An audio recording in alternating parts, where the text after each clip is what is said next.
2.0. So, I'm recorded now. Shit, I cannot say anything wrong now anymore.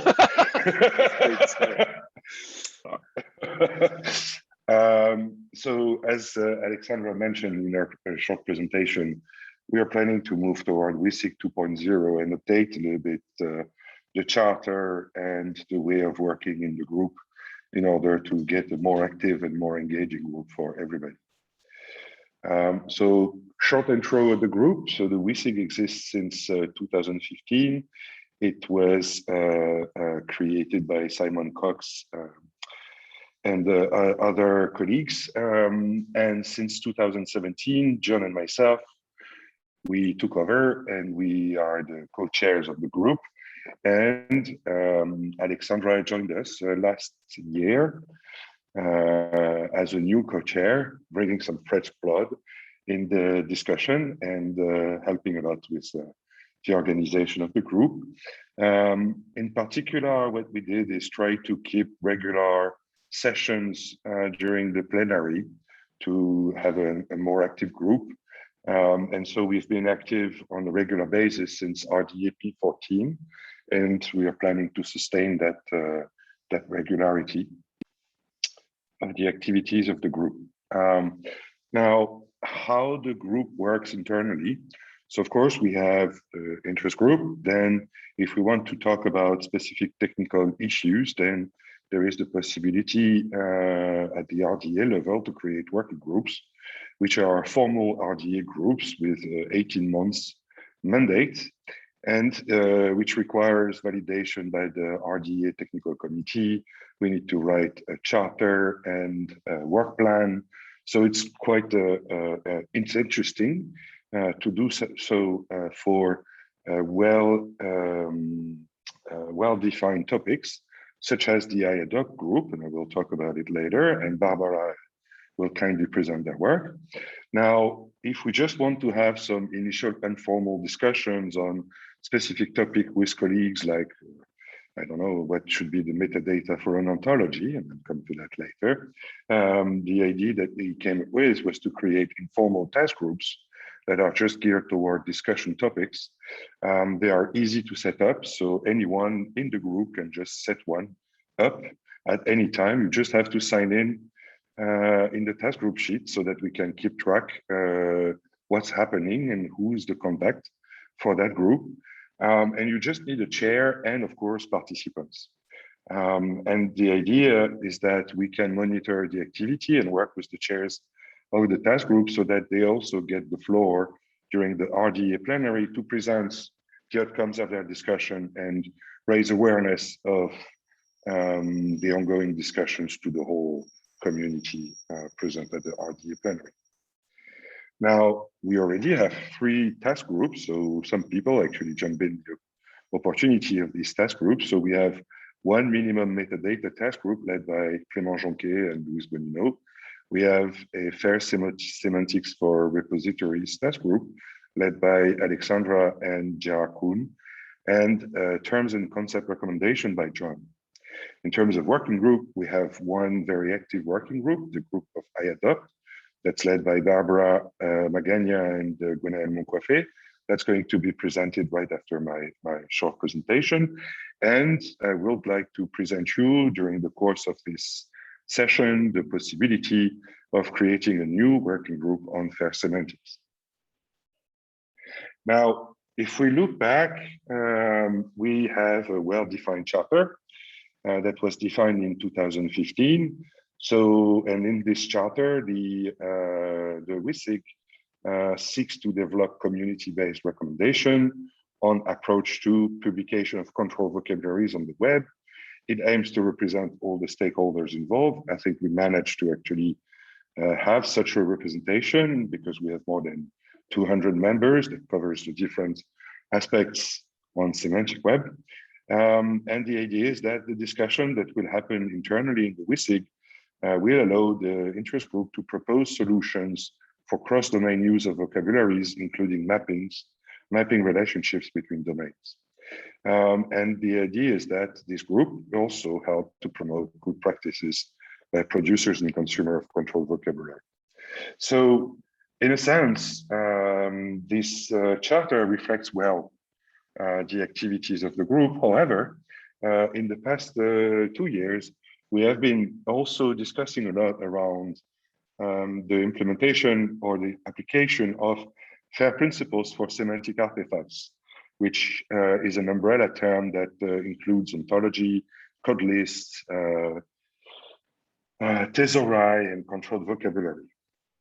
So what we are planning to do is to evaluate what we did achieve with respect to the initial objectives, and we did actually work on some of the aspects, especially on the services publishing the ontology, thanks to Alexandra and the FSRTG task group. But now we would like to reshape and reconsider the charter to integrate the idea of the FAIR principles in there, to clarify also a little bit the vision and the mission. So we've been working together with Alexandra and John to actually update the vision for the group that we would like to present to you today, and we'll ask you later on during the session and also after the plenary what you think about it and what kind of changes or update we should make, so that actually we all feel comfortable with that vision, and that's actually more engaging for less active members. So briefly, our vision is to harmonize our ways of working and the current practices with semantic web technology through knowledge and expertise exchange across all domains. And our mission is linked to this vision, is to actually form a network of experts in the realm of semantic web and linked data. And then based on this network, we aim to share and discuss new technology, controversial concepts such as semantic artifact, without starting a discussion about that, new ideas, existing recommendations, so that we raise awareness within the network. People are aware of what's going on and what are the new things they should take into consideration for their work. And the idea is that from these interactions, we'll trigger, or we hope to trigger, community-based approach and recommendations to make semantic artifact more fair.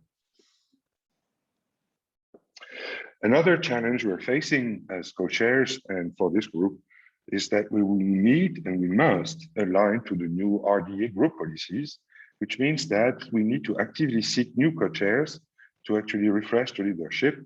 Here it is proposed that we do so approximately every 18 months. So we would be very happy if one of you would be interested to join us as a co-chair. And the idea is that, of course, as a new co-chair, you will be integrated with the leadership, and we will actually make a smooth transition so that you can actually make meaningful contribution to the group.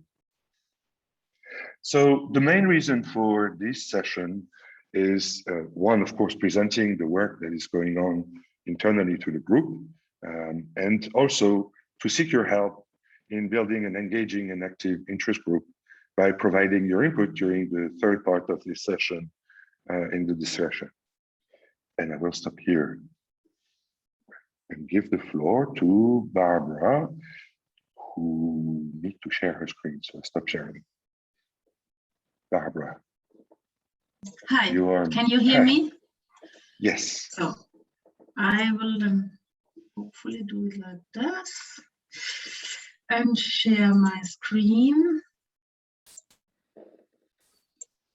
And do you see my slides? Yes, do you see them? We do see yes. Your slides, yes. Perfect. So You can make them full screen if you'd like. Okay. Yeah. Barbara, okay. just a reminder to please keep it to the 10 minutes. I know. Thank you. You have this clock that Gwen had. I have a clock here, yes.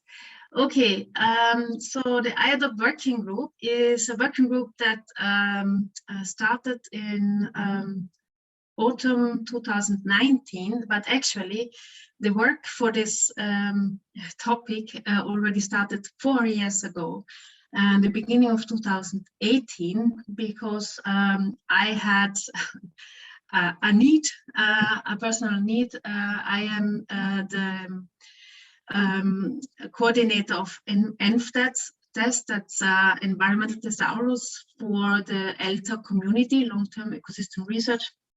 And I had to provide parameters, also called variables, for that community. And I found this task really hard. And I wanted to learn how other vocabulary managers used to do this. And I found out that this is a common problem. And then I started to engage with other people within the ENVI cluster, the environment research infrastructures. Yeah, and then we started to discuss each second week on this topic and to form under the VSSIG a task group to address the interoperability of observable property terminology. So, as I said, we are now this working group at the very final stage because it should really finish by end of this month with a set of recommendations. So this working group, the acronym for IADOP is Interoperable Descriptions of Observable Property Terminologies. And I admit that we use this catchy acronym also, to help you to adopt our methodology. We hope that you are interested to adopt this. Yes, and we are addressing the I of the FAIR, the I2 principle, to be more precise, to enable interoperability between existing terminologies, and to promote the use of FAIR terminologies to annotate research data with well-identified, unambiguous, and machine-readable vocabularies. So this working group is led by me, Gwen Moncafe, Anusoria de Varayo, and Maria Stoica, and that's quite well distributed over the globe, I think. So I'm from Austria. Gwen works for the NERC vocabularies in the UK, and Anusoria de Varayo is at TURN in Australia, and Maria Stoica is at the University of Colorado, and she is one of the co-developers of the scientific vocabulary ontology. And we have a core group with Silko Schindler and Alison Parment that help regularly to update our outcomes. Thank you very much to each of these members of the core group. Yeah, we were able to produce some output that is still a little bit work in progress. We want to finalize this by end of this month, which does not really mean that this is really set in stone. Everything will evolve and we'll get new versions of these outcomes. But what we have done so far is we worked on a recommendation report, which is, everybody here is invited to comment. There is a link on to this document. Then we have the IADOP ontology, which will be by end of the week of the month, version 1. Now it's 0.9. Then we have a catalog of terminologies for reuse for IADOP variables and their components on GitHub. And we have a set of design patterns to model IADOP variables, and this will be maintained in GitHub, but still it's just part of the recommendation report, a set of alignments, so mappings to other conceptual models about observations and observable properties that will also be maintained on GitHub, and a set of implementations that will be made visible on GitHub. And a set of recommendations like a step-by-step guide how to model an IADOP variable and how to reuse them. Also for different use cases like annotating or also search for data annotated with this model. So the focus on the scope of this group is the variable, which can also be or is also known under the terms observable property or parameter, observation type, or also quantitative type, trait, measurement. Although measurement is a bit yeah, it's not really correct because it's only one part of the measurement that we address here.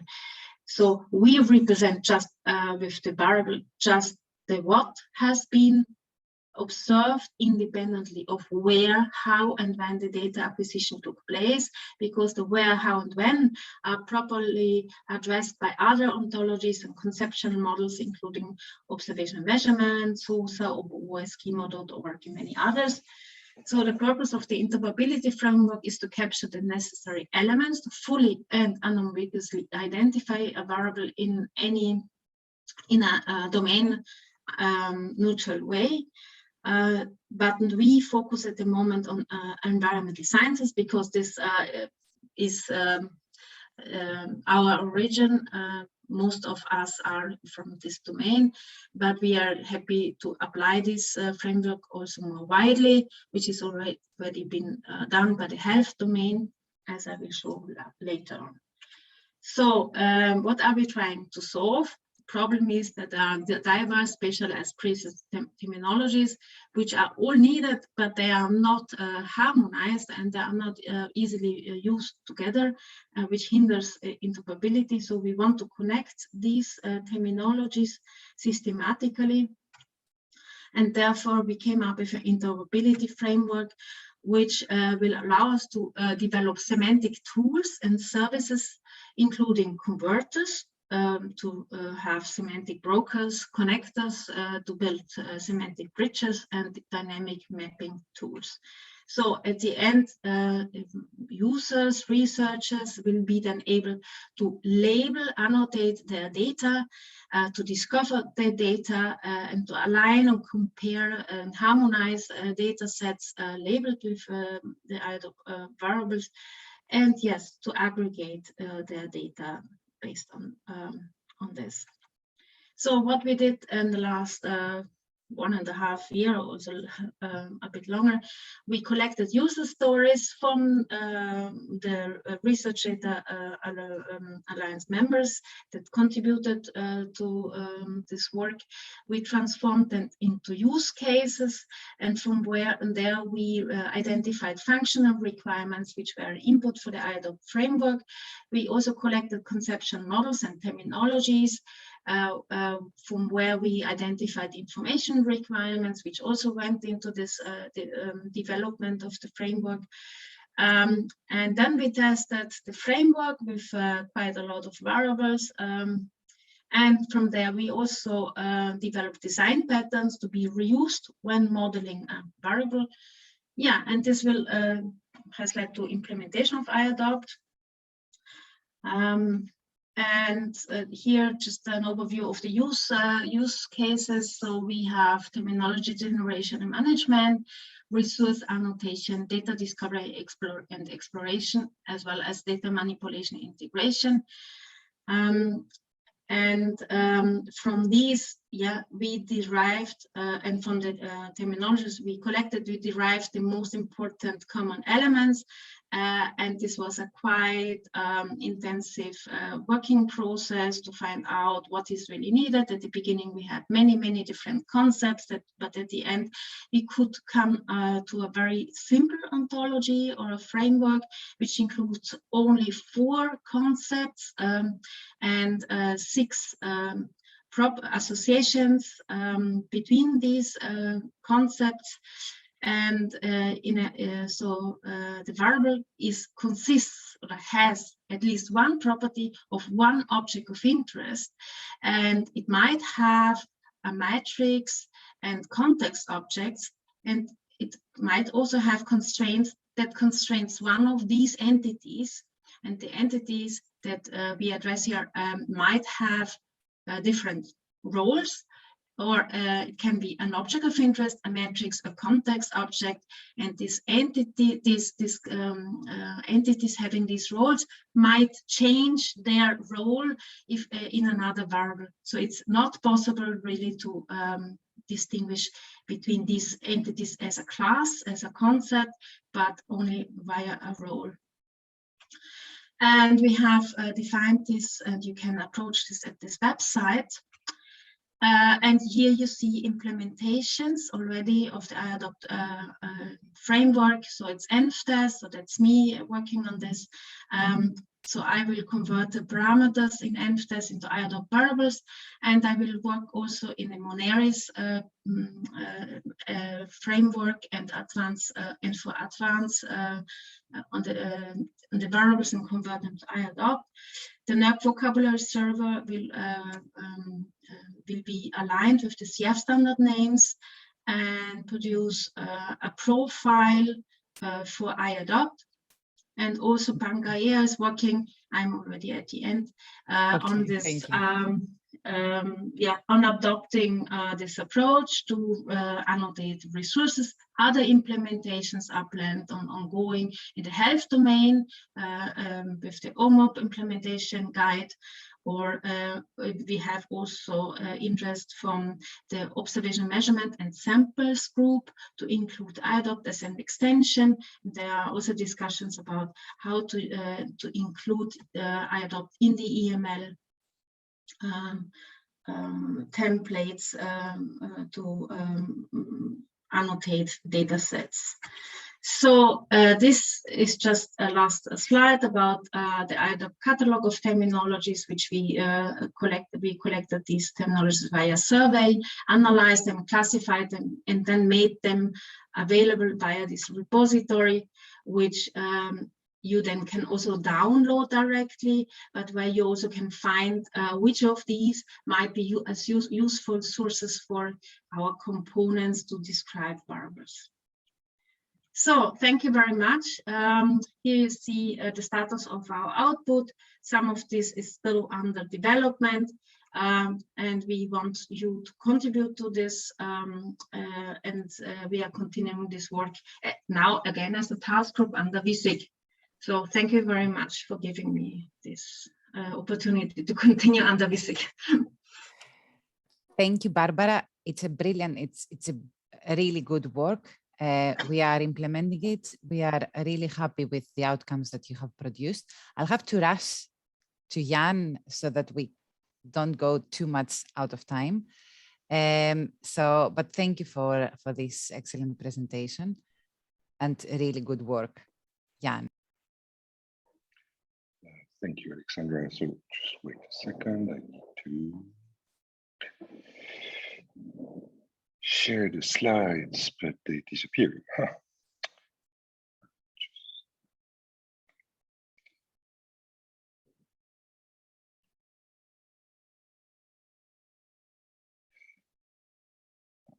There, sorry for the delay. Actually, I have a question for you, Barbara, while I'm sharing the screens. So you're building a catalog of Thesauride vocabularies. Are you planning to use the existing catalog service or repositories to actually publish this catalog?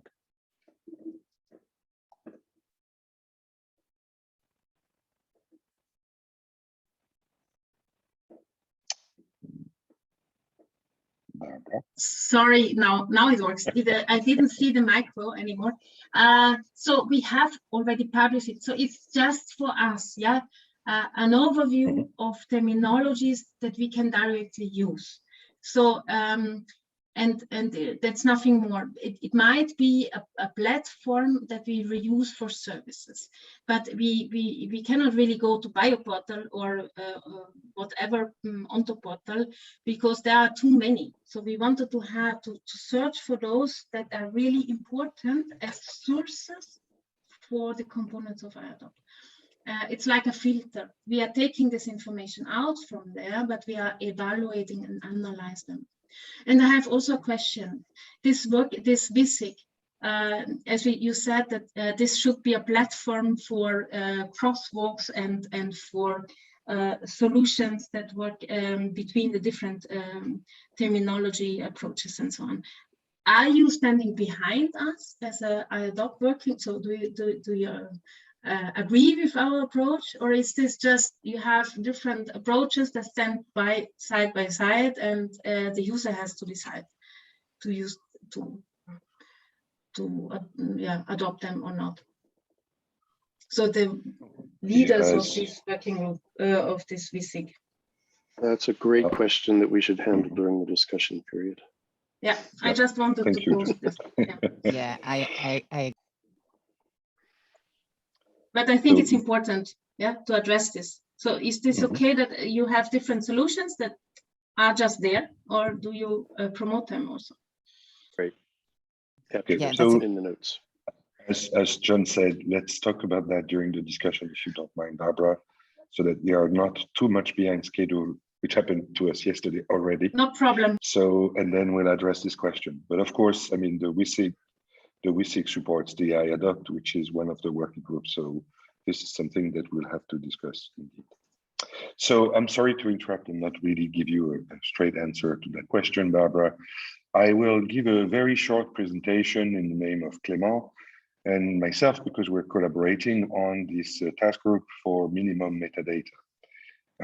And the idea is to actually have a group of discussion regarding how do we document semantic artifact. Again, semantic artifact here being used as an umbrella concept for formal ontologies, thesauri, controlled vocabularies, and so on. So the group was started in 2017 by Clément and several others. And Luis Bonino also joined the leadership to help steering up the discussions. And the first presentation of the work of the group was during P16. The core objective of this minimum metadata task group is to actually define a common model for publishing semantic artifact that is based on DCAT, and to define a minimum set of descriptive metadata for semantic artifact using the MOD ontology that's been developed by Clément and Viswanath Dutta in 2015. So we had a lot of discussions, there were presentations, we even had a session, a part of the discussions on minimum metadata during one of the VSSIG session during the plenary. And to actually move forward, we organized jointly with the Project Ferris Fair a workshop that was held in June this year, where we invited experts to come and discuss and agree on the minimum metadata elements that should be there to document ontologies and ontology collections, or semantic artifacts, sorry. So that workshop was quite successful. We had 76 participants from 17 different communities.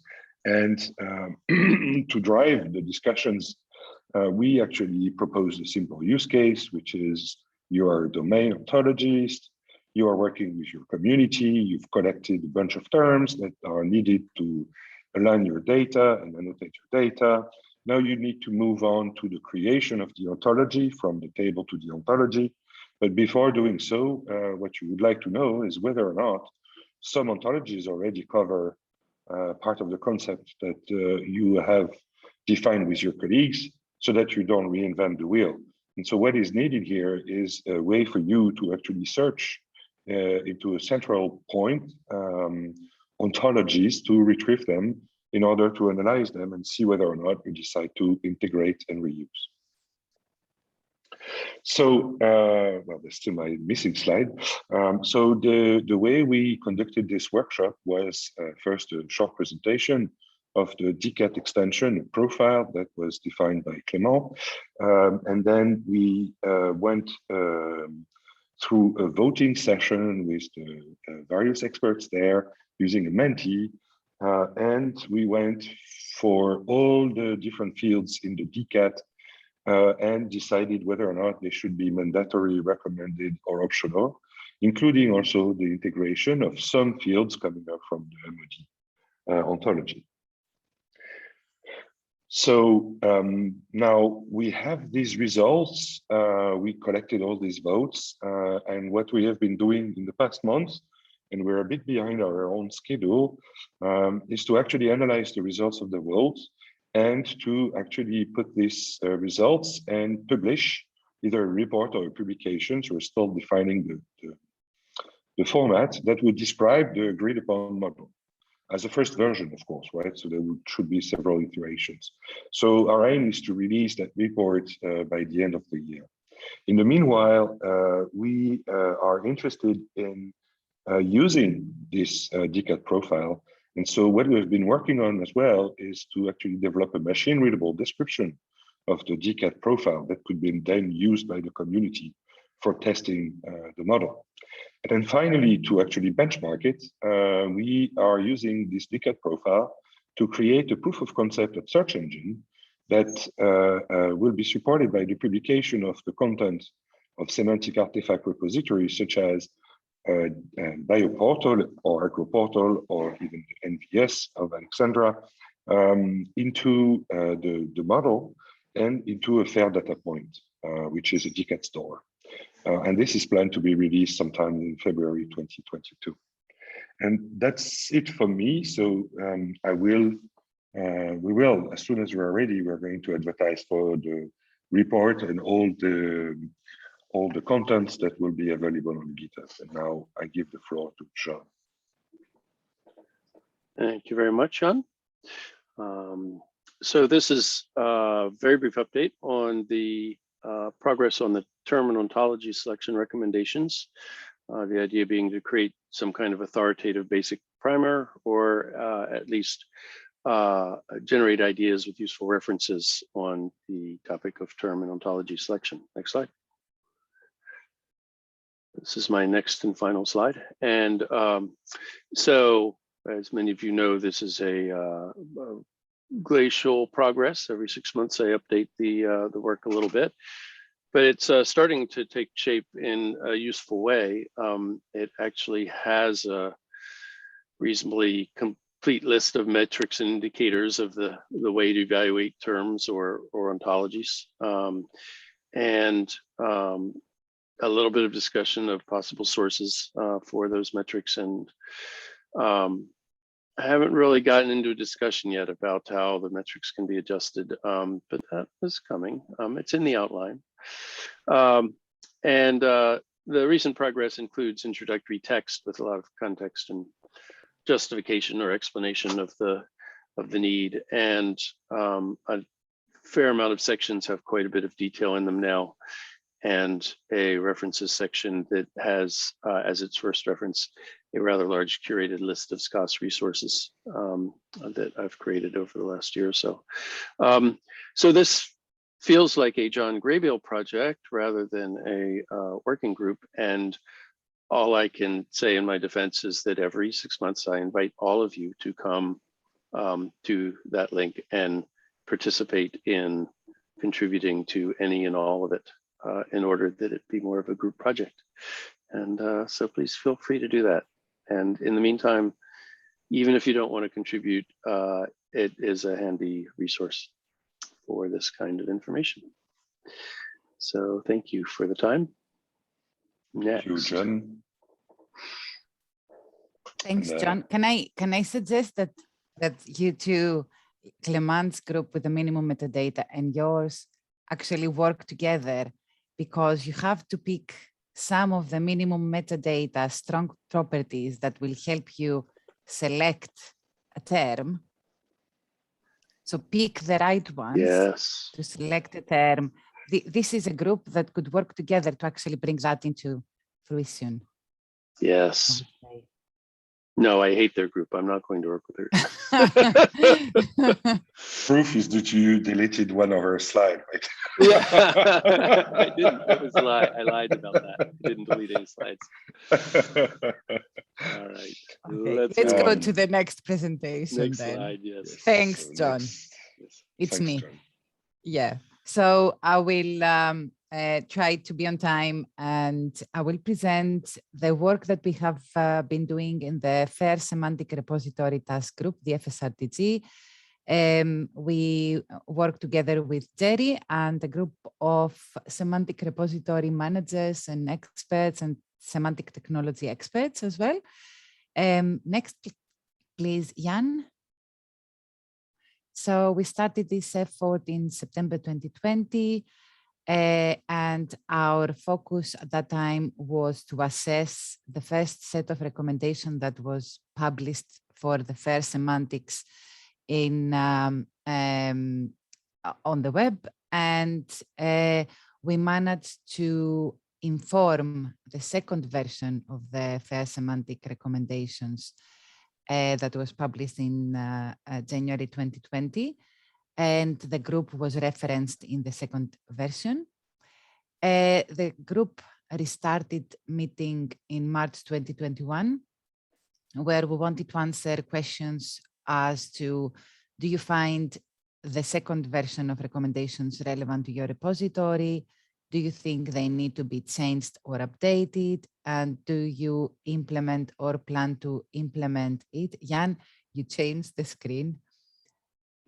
I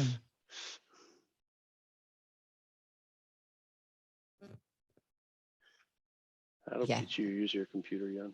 Thank you.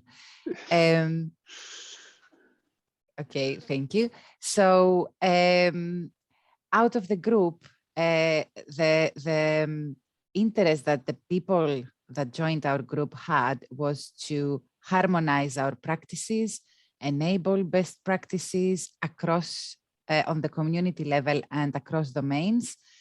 It gave us a floor to express our concerns or difficulties, and it was a forum where tools were developed and could be proposed both for enabling best practices, but also for harmonization across all domains. Next, please. And finally, during our discussions with questions and suggestions where came up, so one of the questions was, is semantic artifacts actually a name that should be used for all vocabularies, ontologies, thesauri, etc.? Is GUPRI, which is the globally unique persistent identifier, the only way for findability? How can you provide machine-readable declaration of sustainable services, vocabulary services? Is data and metadata separation, like the digital objects, do practical for vocabularies? And then some suggestions were that the FAIR principles for semantic artifacts can be solved by technology, but many others do have to have social agreements. The content negotiation by profile can provide a lot of validation checks, and that machine readable governance and policies for vocabularies are really important to have. So that's it for me. And I'll give the floor to Jan, because from this task group, there is an interest for creating a working group, and I'll let Jan talk about that. Thank you, Alexandra, and apologies for the slide mess. I unfortunately clicked on the link and that the system opened it on the wrong window. Anyway, so yes, the idea of my short presentation is to discuss about the possibility to continue working on the FAIR semantics recommendation. First, I would like to thank all the experts that have been providing us feedbacks from the different groups, but also from RDA, using the different channels to actually provide such a feedback. Now, just for those of you who are not necessarily aware of the work we've been doing in the FAIR semantics recommendation, it is part of the FAIR is FAIR project, and I'm guilty of it, among others. And the idea of this FAIR semantics recommendation is that if you look at the landscape of semantics, it is actually extremely heterogeneous. There are different levels of semantics, from very weak to very strong semantics, different formats, different names actually used within the community, which ended up for us to use the term and to coin the term semantic artifact which is now also part of the debate, to encompass things like ontologies, control vocabulary, thesaurus, code list. There are also different communities best practice, and there are different ways of sharing and publishing the semantic artifacts, which means that basically right now for an ontologist, it's hard to find and reuse ontologies within and across domain, and more importantly, across domain.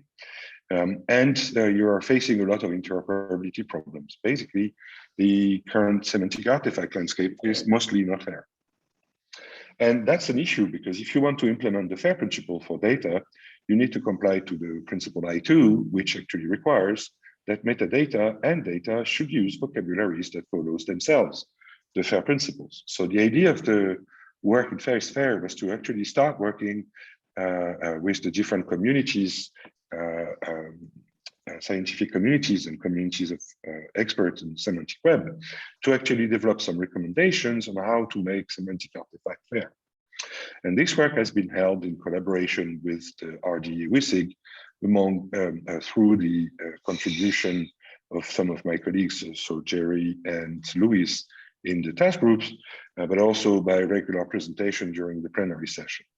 So based on the inputs that we collected from everybody, we actually updated our first version into a second version of the recommendation that were released in December 2020. So last year, and you can find the DOI to access this document if you haven't read it already. So the recommendations are currently structured as such. We have 17 generic recommendations that are aligned with the individual FAIR principles, and 14 best practices that are not directly aligned or cannot be directly linked to an individual FAIR principle, but contributes to findability, accessibility, interoperability, and reusability. So within the course of the project, we organized a workshop where we had around, again, 70 experts contributing. And the idea was to collect input using Menti once again on the recommendation, whether they were clear, should we further specify them, change the text, and more importantly, to decide whether or not this recommendation should be mandatory, recommended, or optional. So basically, the idea was to try to align our recommendations with the RFC 2119 and add within the description whether it's a must, should, or may. And we ended up having 9 mandatory recommendations, 7 recommended, 1 optional, and 1 that is undetermined because the scope of that recommendation is much broader and it's targeting the whole community. Now, what we're doing in FAIR is FAIR is to actually move toward version 3. That should be released early next year, most likely end of January 2022. So if you are interested and you would like to provide us with feedback, I will just tell you how you can do that on the next slide. But basically, what we're going to do in this V3 is to start defining the prototype service architecture and requirements for these services to support FAIR semantics, to actually work in aligning best practices that are out there that we integrated from the beginning of the work, to actually define the common, I would say, common best practices across domains and specific community practices. And we are going to integrate within the recommendations the feedback of the different communities we connect in the upcoming weeks. So how to contribute? The recommendations are in GitHub.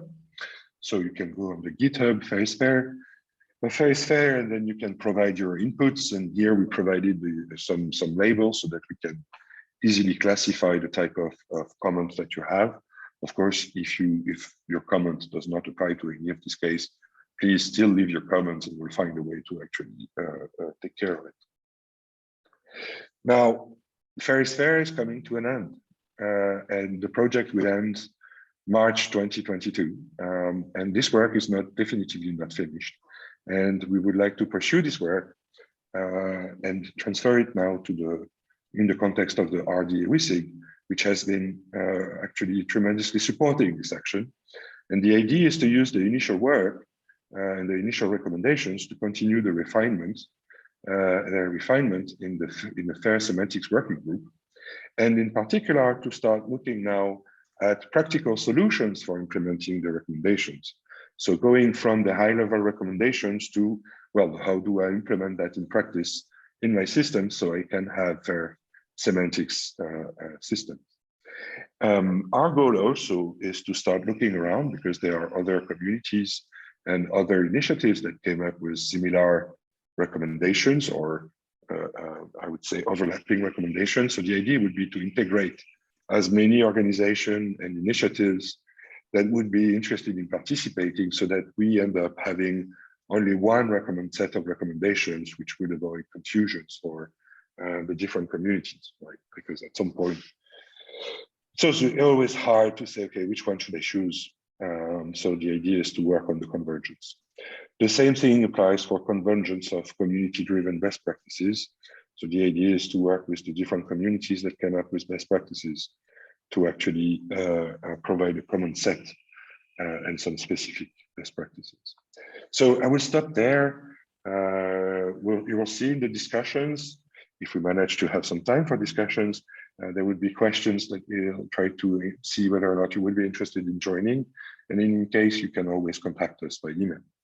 Now I would like to move on to the second part of this session, which is about sharing technological insights. Yeah, And just to tell you, Jan, there are some great questions in the collaborative notes.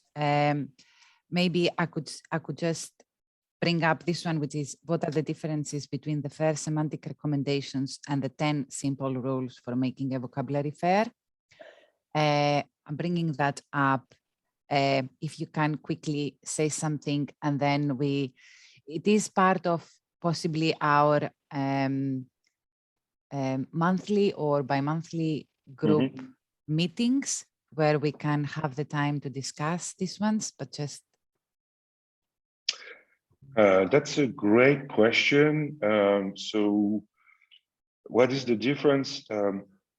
So I read briefly the 10 rules. So this work is actually part of what I was considering in other initiatives that we need to align with. And I know that the 10 rules focus on some aspect that we are not necessarily dealing with in the FAIR semantics recommendation, mostly dealing with governance and sustainability of vocabularies. I think they align they overlap in many ways, because we are trying to aim at publishing fair vocabularies. So there are some alignments, and actually it's provided in the paper. I think at the end of the paper, they do actually say how we align. So these are just two streams of work from the same thing. And now the idea would be to make them converge. It would be great to see you together in the same working group. I'll leave that there, and I'll continue. Yeah, with Nicholas. Nick, the floor is on you. Thank you very much. 1 second, I'm just closing a door. My small son is having to entertain himself in this afternoon. Okay, thanks very much, Alexandra. So this quick talk is actually next slide. Let's go through to the next one again.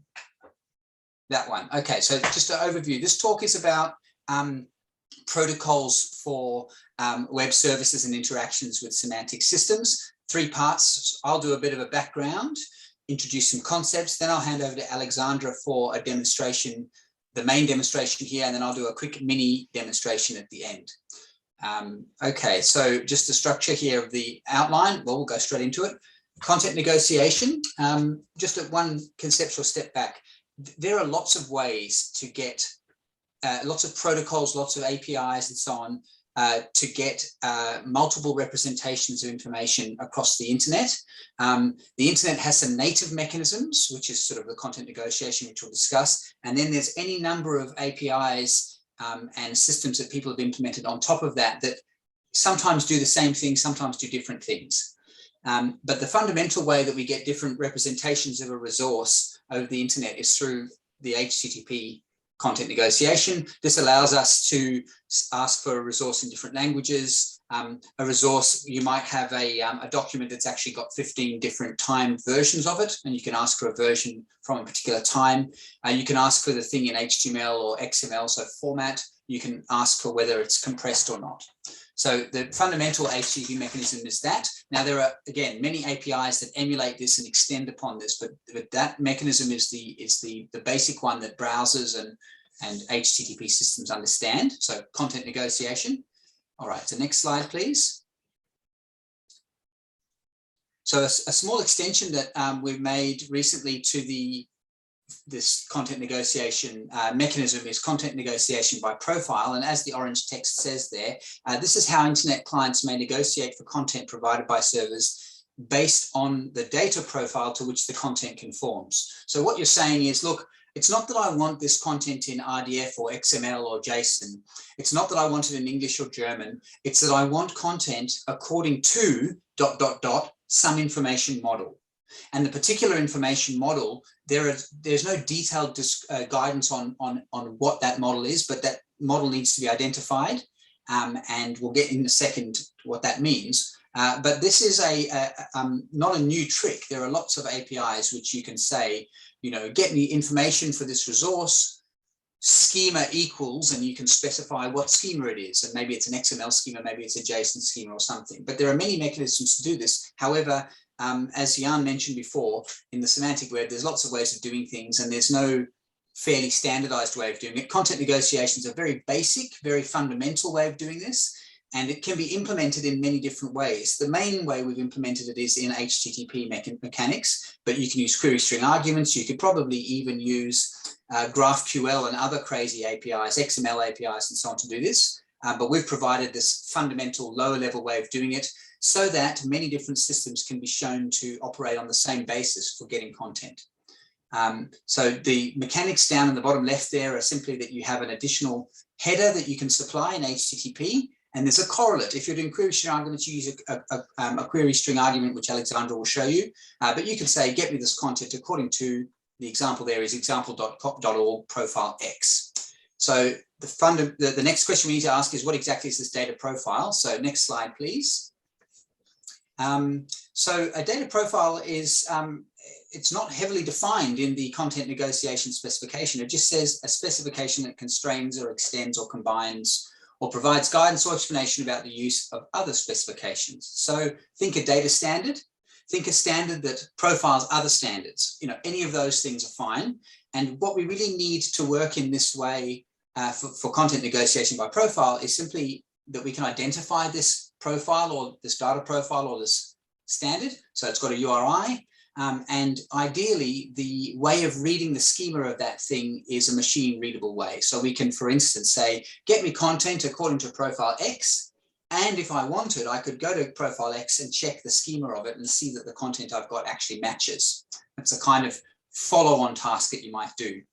So the one example I want to give here that's related to vocabularies is whenever the customers that I deal with, and that includes many Australian government organisations, when they publish vocabularies, they don't just publish them according to SCOS, they publish them according to the so-called VocPub profile of SCOS, which is a very, very simple constriction on SCOS that says you've got to have one concept scheme, you've got to do this, you've got to do that, and there are certain required elements that you must use. And that profile has a number of elements to it. It has a human readable description, it has validators, it has mappings to things like schema.org. And it has an identity, and the URI that identifies VocPub is what you would say, get me content according to VocPub. You would put in the URI, and then the server, if it knew what that was, would respond with that form of content. And servers can do many tricks with different forms of content. That's what Alexandra's going to talk about. Over to you, Alexandra. Thank you. Oops. Thanks, Jan. Next one, please. So what I'm going to present is a use case of what Nick described as content negotiation by profile, implemented in the NVS, the NERC vocabulary server. Next, please. So in NVS, we express our vocabularies using SCOS, and they are operational, which means that we can't change what we already have because they are intertwined in applications, in metadata, annotation tools, and all of that. So we can't change anything. But we also wanted to express our vocabularies using more specialized terms from ontologies like the IADAPT that Barbara presented just before, or another ontology called the PUV ontology. So for example, instead of having narrower, broader, related coming from SCOS, our mappings, we wanted to have mappings like our oxygen is a chemical object that has oxygen, our EOV oxygen has property concentration, and our EOV oxygen has matrix, the water body. And give that to the users without giving a lot of other SCOS mappings that they don't want. Next, please. So this is the question, how can we consume only the PUV properties? Yes, next, please.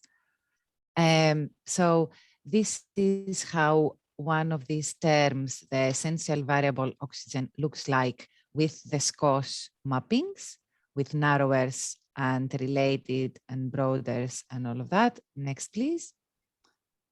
And this is what we managed to do. So the same concept is expressed using PUV properties, having the chemical object of interest, the matrix, and the property as listed as PUV properties. And the rest of the mappings listed as NVS properties. Next, please. And here is how we managed to do what we wanted. So on the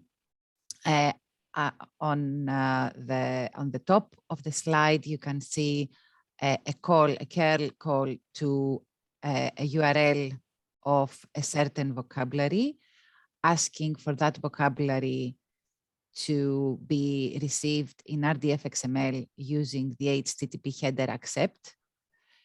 And in the next curl, you can see that we use another HTTP header called accept profile. We use the same URL, and we use two properties from the HTTP, two headers for the HTTP header, accept and accept profile. The accept identifies the format, and the accept profile identifies the profile. The URL remains the same. You can understand, Jan, can you click so that some of the elements come on the slide? Yeah, so you can understand that the vocabulary conforms to a certain profile because you will see a property which comes from the Dublin core vocabulary conforms to. The profile has a URL, and it also has a button which you can click and download that vocabulary using only the certain profiles properties. Next, please.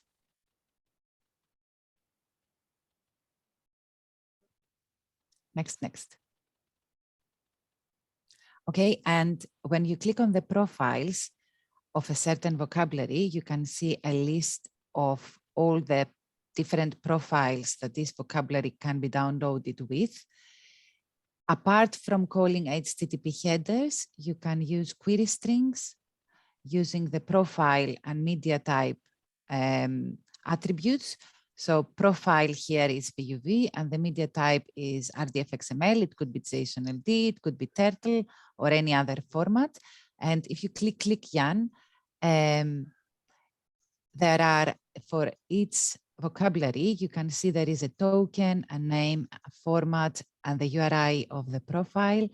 In our case, we have NVS or PUV, and the formats, you can see them listed, and you can add the different formats and profiles in the right query strings and get the same URL landing differently in your computer. Next, please. So this is the different ways of accessing vocabularies, one using the HTTP headers and the other one using query strings. And this is how the content negotiation by profile works. Next, please. I think that's my last slide. Jan, next, please. The benefits of using content negotiation by profile is that we write our vocabularies and concepts once, but we can publish it many times using different requirements and satisfying different communities. The payload, our payload is lighter because it is divided by profile. And we stop annoying people by giving them all of the different properties that we have, because they can only select what they only want to see. Thank you. Okay, thanks, Alexandra, and thanks, Jan. Just before I mention this scenario, I will just mention that the iAdopt work that we saw earlier is quite similar in concept to PUV and other frameworks. So as an example of what might be done with all these profiles, I'm actually working on a national Australian data collection of environmental observations. And currently that information must be delivered according to Darwin Core and a range of other ontologies. It would be quite easy, given that I know that conceptually the information is there, to deliver that information according to iAdopt and PUV. And what I would do with content negotiation by profile is make it that when you visit a resource in that environmental observations catalog, you would be able to select iAdopt as one of the profiles that you might deliver that content according to. And if you did that, you would only see the iAdopt content. You wouldn't see all the other content, unless we made a special profile, which was iAdopt plus other stuff. So all of these options are available to us to help people get what they want, when they're familiar with one particular way of doing things and not another way. So what you see in this slide is really quite a fancy one, where we've realized recently that the Open Geospatial Consortium's Features API, which is a modern API style that replaces the web feature services and so on. So it's about spatial data on the internet. It's a RESTful API, it delivers JSON data, quite straightforward really. That is a conceptual subset of a general linked data API that delivers, different kinds of data at different endpoints. And so we've used content negotiation by profile to provide a complete OGC API features implementation within a linked data API. So the link that you see over on the right there, the floods.surroundaustralia.com, that's an API that delivers floods information. It is a linked data API. It's also a content negotiation by profile API, and you can select just OGC API if that's what you want, or you can select general GeoSparkle semantic web data if you want. So last slide, please, Jan. So this is the alternate profiles page for one of the features within that API, so a flooded area. And there are the options that you can see that are available to you. You can get the open API, that's the OGC API, content in either GeoJSON, JSON, or HTML. And the page you saw before was the HTML one. Or you can get that information about the same feature, but packaged differently, according to the GeoSparkle ontology, and in that case, you can get it according to the different RDF serializations. So these are different information models. It's not just a format difference, it's a whole information model difference, but conceptually, these are both subsets of what this API can do, and the content negotiation by profile indicates to you how you can select the information, yes, according to format, but also according to whole information model. Unfortunately, this API is only available in English. You can see there's a language column there, and potentially that would be yet another different way that you might select information. But for the moment, you've got different information models and different formats. Very simple, but very, very powerful. Yep. That's it. Some links that are helpful. So there is actually a formal specification for content negotiation by profile. It's a W3C standard. There's also an IETF working draft for that. And then there's also the description of what profiles are, the profiles vocabulary. Okay, thank you, Nick. Sorry, my boy came in. We're all done. That's good. Oh, you had a supporter. Okay, shall we? So thank you very much. Shall we move to the next presentation so that we at least give 10 minutes for the discussion in the end? Yes. So the next presentation is Dan. going to be about CMAF by Dan. Dan, Yeah, floor is yours.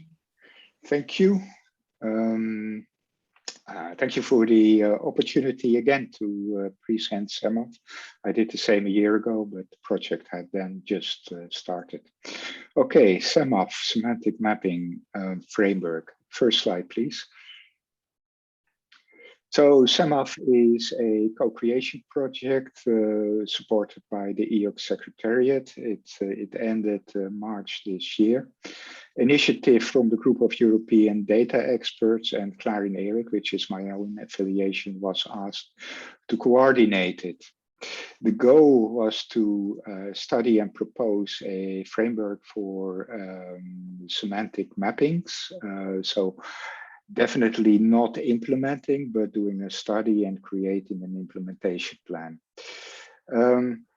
It's targeted at specific limited interoperability goals. We do not think we have to, let's say, provide an all-encompassing system, but rather concentrate on specific solutions for specific tasks.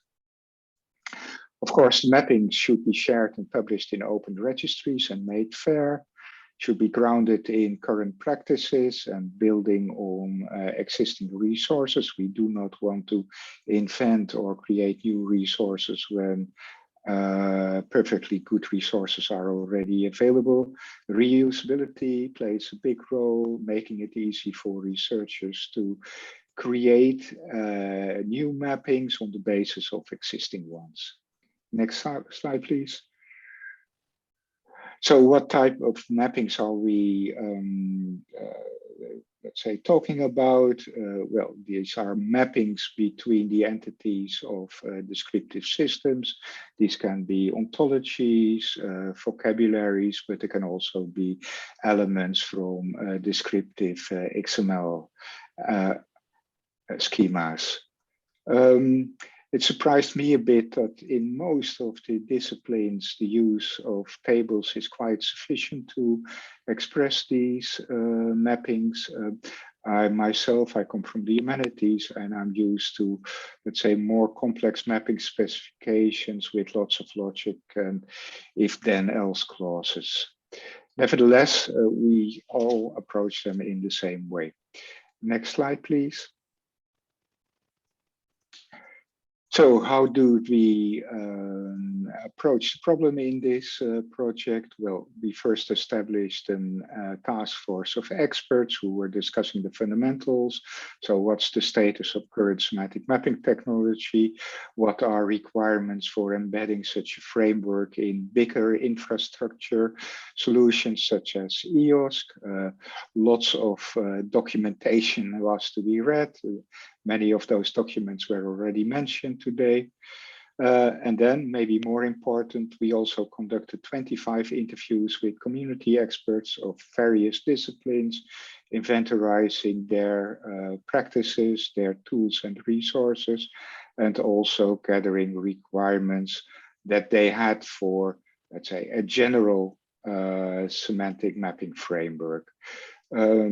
I think that was the most interesting part of the whole project, and we encountered very interesting existing solutions, and not only from the usual suspects, biomed, but also, for instance, from the humanities. Very nice tool was, which I saw, was from archaeology, vocabulary matching tools able to allow researchers in an easy way to create mappings between thesauri.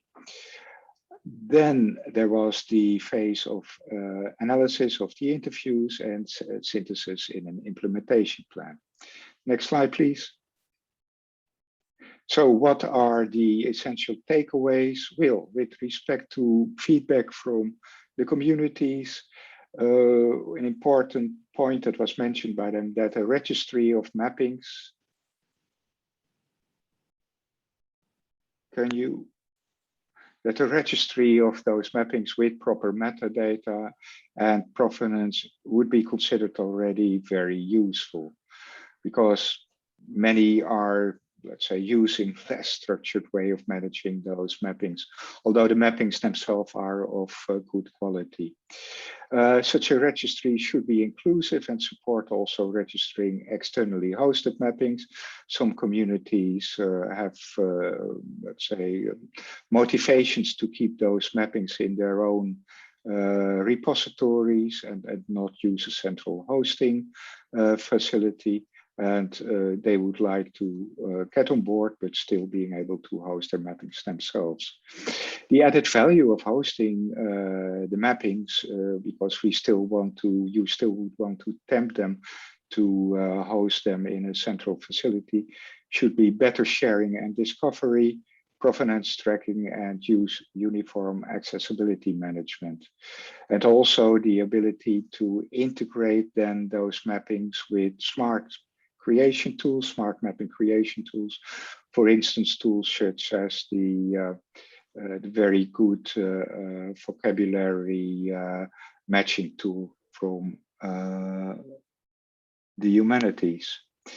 And it was also suggested to us that ideally we should offer a federative model. Some communities would, in the spirit of collaboration, also host their own SEMAF registry, and these registries should be collaborating in a federation. Next slide, please. What was the what were the essentials from the infrastructure experts and semantic experts? Well, it would not surprise you, semantic mapping should be fair and being first-class citizen, just as other semantic artifacts. This has some implication with respect to their independent existence and the ways of identifying those mappings. It was an interesting discussion at the level of granularity that we should do that. So there is a choice to be made there about identifying the individual mappings, so mappings between concepts, or starting identifying the sets of mappings, such as, for instance, crosswalks are.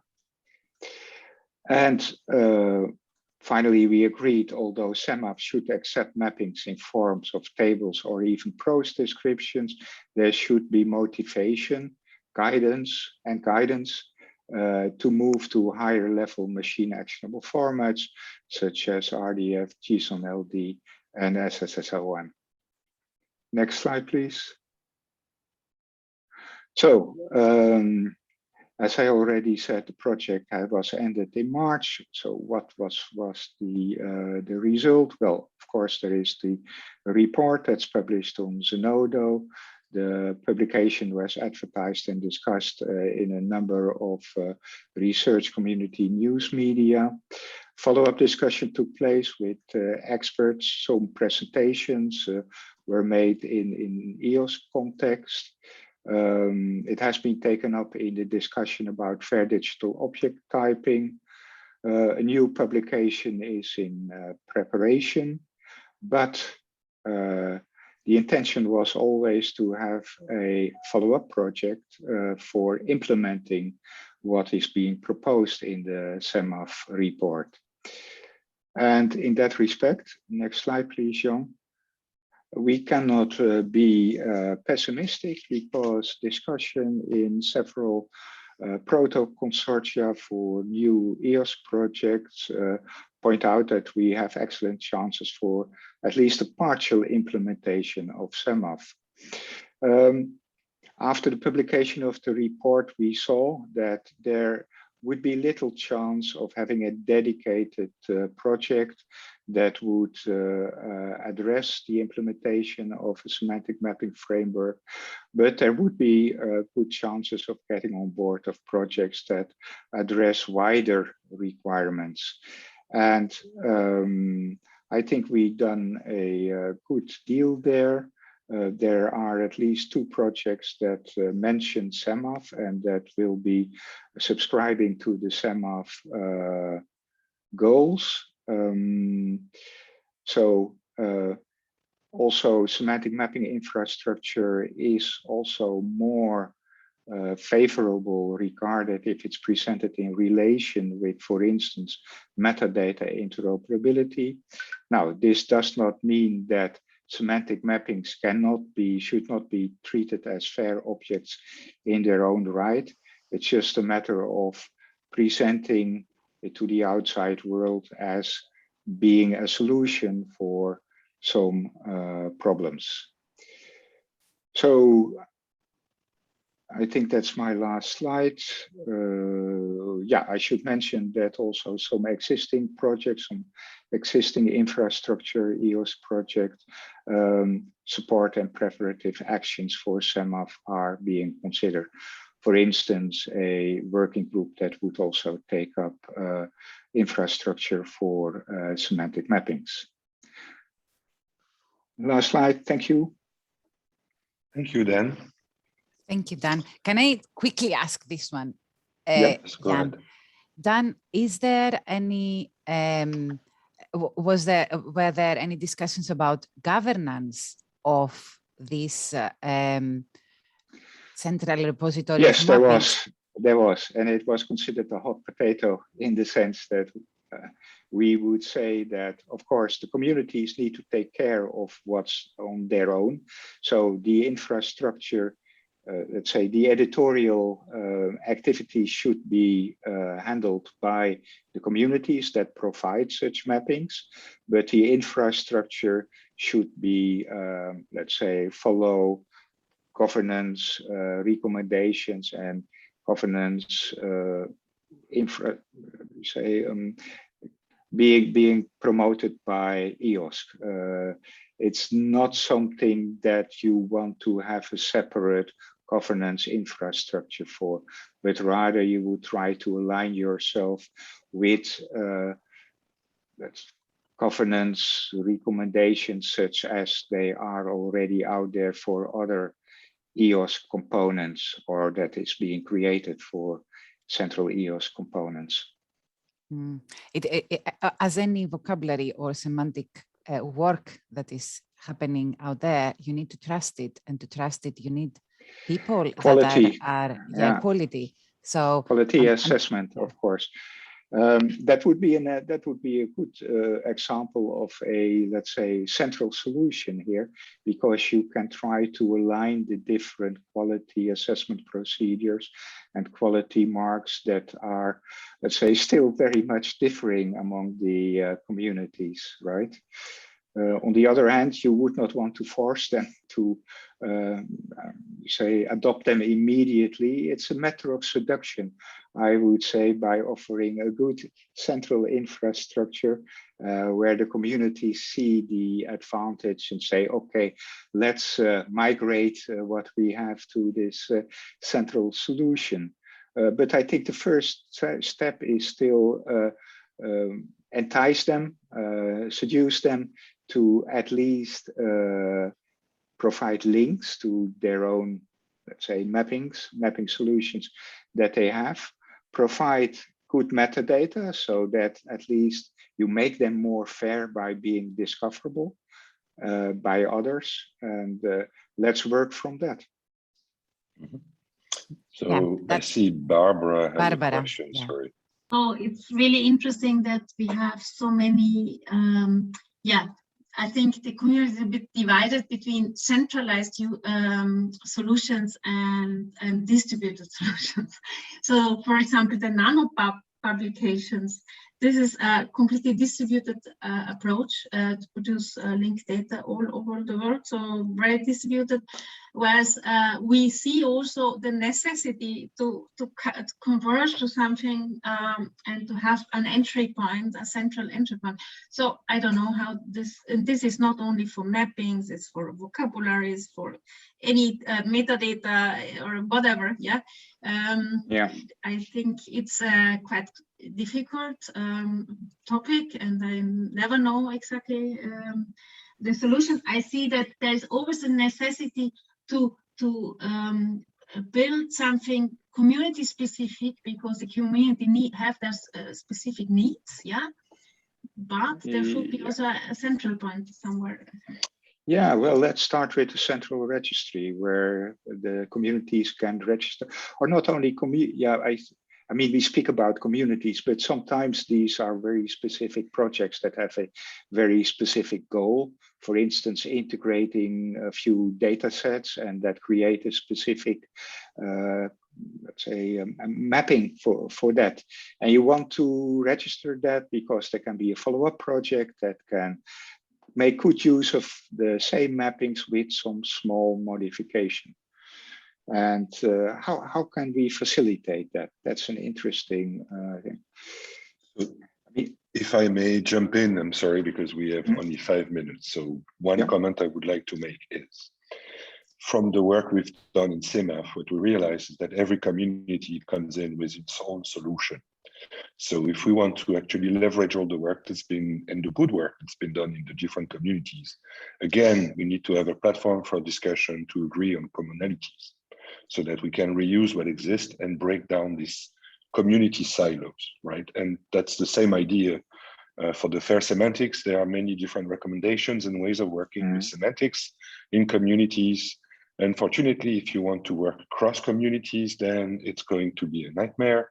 So the idea is to sit around the same table and try to harmonize rather than divide, because that will help us all to actually achieve the work. So one of the potential proposition we had to actually discuss this is actually creating a dedicated CMAF task group within the RDA VSSIG, which could be a nice platform to kickstart these discussions, pursue the work that's was done in the initial CMAF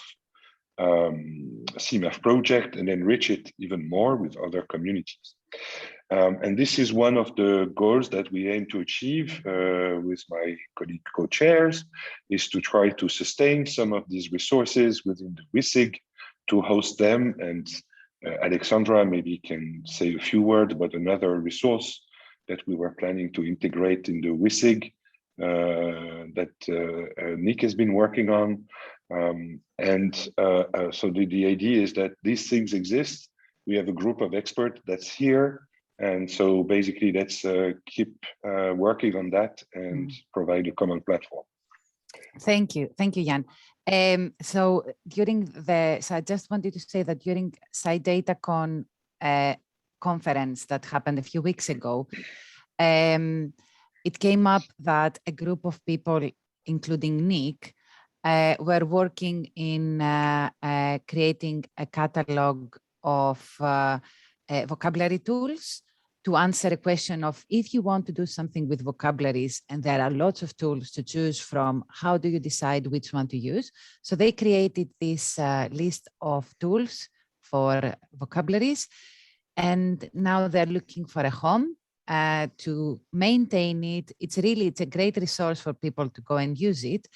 They want to add more properties on how to choose one of these tools. It's like choosing the right term or choosing the right tool for what you want to do and having the right properties to do that. So we suggested to host it under our wiki in RDA VSSIG group, but then having a task group that would govern it, because in order to do the right job, you do need a governance body to look after it. And for people to trust it, you need to update, you need to govern, and you need to be there for what you're doing. So I'll give the floor to Jan. So we will need your help to really understand your needs, where you come from. You are our members, our audience, and we need a little bit of help in what Jan will walk you through. If you can give like 2 minutes to fill in the form that has been posted on the chat, that will immensely help us. And we would love to have you as our members and continue our discussions in a more informal way. Thanks, Alexandra. So yes, so if you're not a member of the group, you can join freely. You can register on the RDA webpage and wiki, and you can be associated to the mailing list. And as we were saying in the introduction of that session, we want to move forward to defining a better, more engaging, more active group. So for that, we would like to consult the members and the attendees of our sessions through the following form that I'm sharing on the screen. There are 4 different sections with 4 types of questions. I will not go through them because we are running out of time. It should take about 5 to 10 minutes, not more, to fill it in. The idea is first getting to know you. So we ask for your information so that if we have specific questions we would like to ask you, we can get back to you. We would like to understand what is your position or your role with respect to semantics. Are you an ontologist? Are you developing tools? Are you actually managing a semantic resource? So that will help us also to understand the audience we are talking to and to propose some proper activities. Maybe we can go, there's already 9 answers from yesterday. And so basically we can see the next section is about revisiting the interest group charter, where we ask you what you think about the new vision that we are proposing, the mission. So even if you disagree, that's fine. Please let us know. And you can always add comments. So the vision and the mission are at the bottom of the collaborative notes. So you can go there. Please use just suggestion mode so that we can keep track of the changes. But you can change everything. The whole process is transparent. And actually, we also would like to know whether you would be interested in contributing to update the charter. And actually, we do get quite a few positive answers to that, so which is great. The next section of the survey is looking at the ways of working together. So we ask questions about, do you like the format of the plenary? What do you think we should do to actually improve the session? I like the answer, figure out a way to keep on schedule, because it's yet another example that we didn't manage to actually go on schedule. And then the question is, would you be interested in attending regular meetings so that we could pursue the discussions on mappings, on minimum metadata, we can present things. We ask you what would be the favorite frequency for such regular meetings, the topics, and how would you see your contribution to the group, either as an active contributor or an observer, which is perfectly fine. How would you like to contribute? So would you like to propose topics, lead the task group? More importantly, would you be interested in becoming a co-chair of the interest group? Because we are now looking for new co-chairs to actually replace some of this, so we can actually be in line with the RDA group policies. Do you like Slack as a asynchronous way of communication? And if not, what kind of other platform would you find very relevant to you? And then finally, there are questions about the working group on fair semantics. Would you be interested to contribute? Which topic is of interest for you? And would you be interested in contributing to the definition of the working group charter? Out of the 9 answers, we already have quite a few positive answers, which is really nice to see. So, of course, if you can fill it in today, that would be lovely. We will send an email around and we will ask the whole mailing list and all the members to actually fill in that survey. So you still have some time to do so. We'll set up a deadline for collecting inputs, but the form is open. It's available on the plenary folder of the VSSIG. You will see the data of the survey because it's in a Google spreadsheet shared to everybody. So basically everything is open and transparent. And of course, if you have comments or if you would like to make some suggestions, well, you can always contact us and we'll be happy to get back to you. Jan, I'll have to stop you here. Thank you very much. Yeah, because we don't want to overrun too much. We are already 4 minutes past. Yes. Do you want to make a conclusion? Well, yes, sure, I can make a conclusion. This time I can start. Well, first I would like to thank all the speakers who actually kindly accepted to do 2 sessions in a row yesterday in the middle of the night for Nick. So thank you, Nick, for being also still present in this morning session. I would like to thank all the participants and the feedbacks and the discussions. And I'm looking forward to actually meeting you in a regular meeting or at the next plenary. And that's pretty much it. So Alexandra, if you want to add something. With John. Yeah, it was lovely to have you all here. We are really looking forward to your answers, and we hope you enjoyed the session and you learned something new today. Thank you very much to all the speakers and to all the attendees. I'll post the spreadsheet in the notes so that people can see the list of vocabularies that Alison just posted here. Okay. Have a lovely day, everyone. Thanks. Bye. Have a lovely day. Bye-bye.